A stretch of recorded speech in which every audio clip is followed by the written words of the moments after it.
I watched him from the mahogany desk in my dad's study, keeping my face neutral despite the storm raging inside me. My name is Emma Chin, and I'm watching my brother steal my inheritance right before my eyes.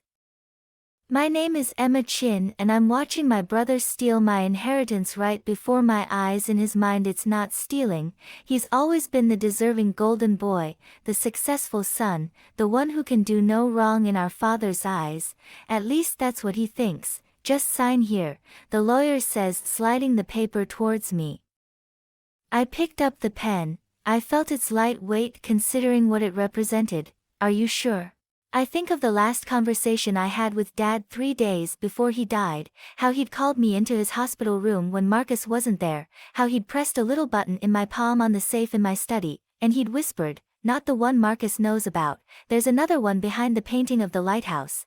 Wait until the time's right, Emma, you'll see. I haven't opened it yet, and somehow, I know Dad wanted me to wait until this exact moment." "You're right, Marcus," I said, signing my name with a steady hand.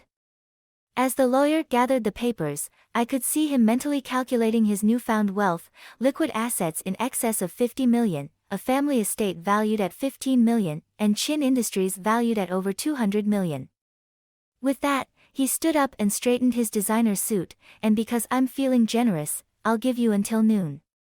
I nodded and was already heading for the door, but I paused in the doorway and couldn't help but say one last thing. "Congratulations, Marcus, I hope this makes you happy." He was probably already calling his golf buddies to brag about his win.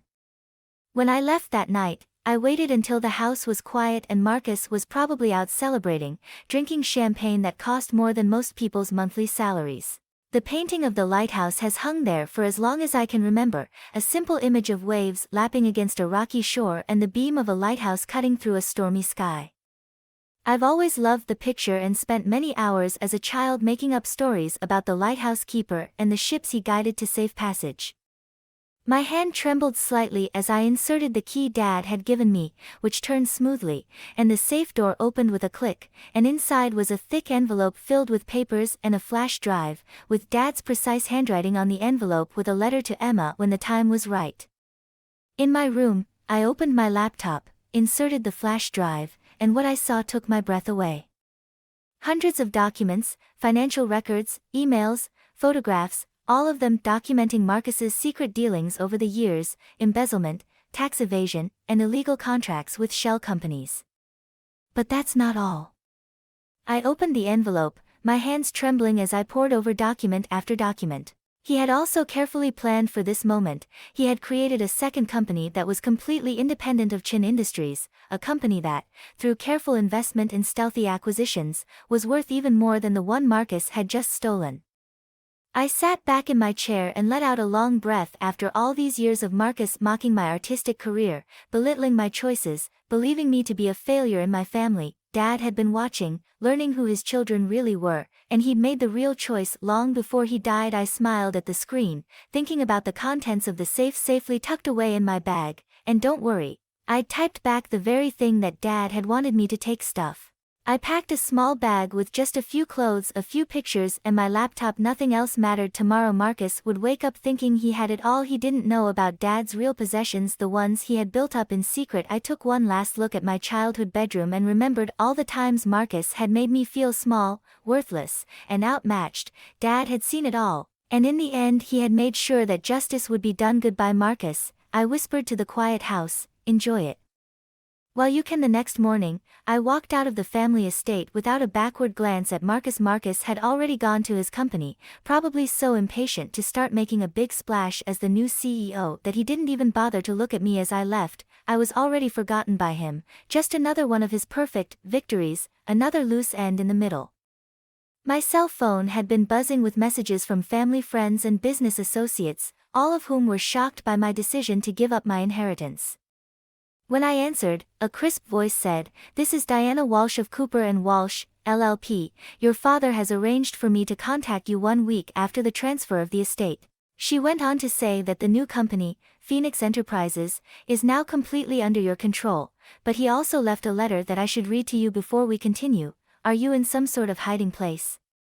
I know you're probably hurt, confused, and angry, but I need you to understand why I let this happen. I couldn't help but tear up when I heard my dad's words. Even after all of this, he was still teaching me. I built Chin Industries from nothing. Bana continued to read, but at some point I lost sight of what was most important. I spoiled Marcus and gave him everything he wanted but never taught him the value of hard work or integrity. By the time I realized my mistake, it was too late. He had already stolen from the company, thinking I didn't know. My grip on the phone tightened as Diana continued to read. But Emma, you were different. When Marcus asked us for anything and we asked for nothing, when he took credit for other people's work, you quietly excelled at your own. It's everything I should have built from the beginning: clean investments, ethical practices, partnerships with artists and creators, the kind of business that makes the world a better place, not just a richer one. What to do when Marcus's crimes come to light? Do you want me to continue? I wiped away the tears before I realized they had fallen. Yes, I said firmly. For the next hour Diana would tell me everything. Dad's plan was simple and brilliant. Marcus's theft from Chin Enterprises had been carefully documented for years. When the quarterly audit was due in 3 weeks, it would all come to light. The company would face an investigation and Marcus would face criminal charges, but Dad was also be prepared. Phoenix Enterprises will step in and save Chan Enterprises from collapse. Protect the jobs of the employees and the traditions of the firm. Your father wants you to have time to prepare, Diana explained. Set up your new office before it all goes public. Meet with the key partners. Get the full picture of what's going on in Phoenix. Are you ready for this? Barna introduced me to Phoenix's management team, all handpicked by D for their integrity and vision. I toured the firm's main office, a modern building across town from Chan Industries, which houses an art gallery and creative space in addition to traditional offices. The old company was all redwoods and tradition. Phoenix was all innovation and lightweight. Dad built this building just for me. I never knew how he understood my vision. Marcus called once during those weeks, probably drunk and feeling magnanimous. I can't let you disgrace the family. I saved the message. It would be fun to play it back to him later. When the day before the quarterly audit everything changed, I was sitting in my new Phoenix office, going through the last of the evidence. Diana walked in with more files. The auditors had everything they needed. She said, this time tomorrow your brother's perfect world is going to come crashing down. Are you sure you want to be there when that happens? I picked up my cell phone and dialed Marcus's number. He answered on the 4th dial and sounded annoyed at my interruption. 00 p.m. I paused for a moment and then laughed, but the laughter didn't quite cover his nervousness. Why did you come to beg me for your inheritance? Dad taught me one last lesson. Sometimes justice requires patience. The sweetest victories are the ones you win through integrity, not greed. I arrived at Chin Industries PM promptly at 2 p.m. The next day, the lobby was buzzing with men and women in suits carrying briefcases and laptops, passing through security with a purpose. The audit team had already arrived. Marcus waited for me by the elevator. He tries to look casual, but I can see the tension in his shoulders. He asks me what's going on, and as I approach him he lowers his voice and asks me, what's your game? Marcus had been looking at his cell phone, probably getting a message about the auditor having found something unusual, and I think Marcus was visibly sweating by the time we got to Dad's old office. I walked over to the big windows overlooking the city and reminisced about the times I'd stood here with Dad, and I said, it's funny, all those years you were stealing money from the company. Did you ever wonder if Dad knew? When I turned around there was a deafening silence behind me. Marcus' face turned pale. What did you say? He whispered. I pulled out my cell phone and played the security footage from this office showing Marcus going through the financial records late at night, transferring money to hidden accounts. Everything he did, every theft, every bribe, every lie of Marcus he had recorded. I said calmly, the originals are already with the audit team, and Dad, the evidence collected over the years should be on their desks soon. I could expose you as soon as he's dead, but he knows, and I agree, that it's better to let you take everything first and let your greed show its true colors.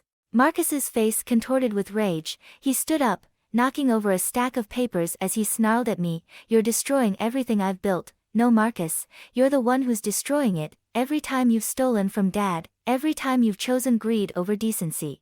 I'm just here to pick up the pieces. The door opened and the group came in. One of the officers stepped forward, already reaching for his handcuffs. Marcus Chan, we have a warrant for your arrest for embezzlement, fraud, and tax evasion. Marcus kept staring at me in disbelief as they read him his rights. Waring's face wore a look of fury. You're nothing. He spat. You're running the company into the ground. You're just a playful artist of business. I smiled at the thought that Phoenix Enterprises was just Waiting for me, I nodded to Diana, who appeared in the doorway. She came forward and placed a thick folder on the table. Phoenix Enterprises, she announced to the room, had submitted a bid to acquire the assets of Chin Industries, protecting the jobs of all the employees and ensuring the survival of the company. Marcus's eyes widened. He had finally understood what Phoenix meant. It's impossible, I've never even heard of them. That's because Dad built them in secret, I told you, when you were too busy stealing from him to notice. It was Dad who gently built them for me. I sat in Dad's chair, now mine, and looked down at the expanding city below. The next few months would be challenging, merging the two companies, rebuilding trust between employees and customers, but I was ready. My phone buzzed for the last time, and it was a message from Diana. Your father would have been proud of me. I realize now that he has always been my lighthouse, quietly showing me the way to find my way through the storms. The news of Marcus' arrest and my takeover of both companies spread quickly through the business world. Some called it justice, some called it revenge, but I knew the truth, that it was just one last lesson from a father. Accepting the Most Innovative Company of the Year award, Phoenix Chin Industries has become a model for ethical business practices, providing support to artists and creators while maintaining profitable growth. I keep them all in a binder with the words, "Lessons Learned," on it, and this lighthouse painting now hangs in my office at Phoenix Chin Industries, and every time my eyes see it, I remember what my dad said that day in the hospital, "When the time is right, Emma, you'll know when he's right." I did know that. And now, looking at the empire I'd built from the ashes of Marcus' greed, I knew something else, too. Sometimes the best revenge isn't taking everything from the people who wronged you, it's letting them know that they didn't take anything from you at all, because at the end of the day, my dad left me with more than just a company, or money, or even justice, and the greatest gift he left me with was the knowledge that I'm strong enough to weather any storm, and wise enough to be my own in the midst of rough seas. A lighthouse.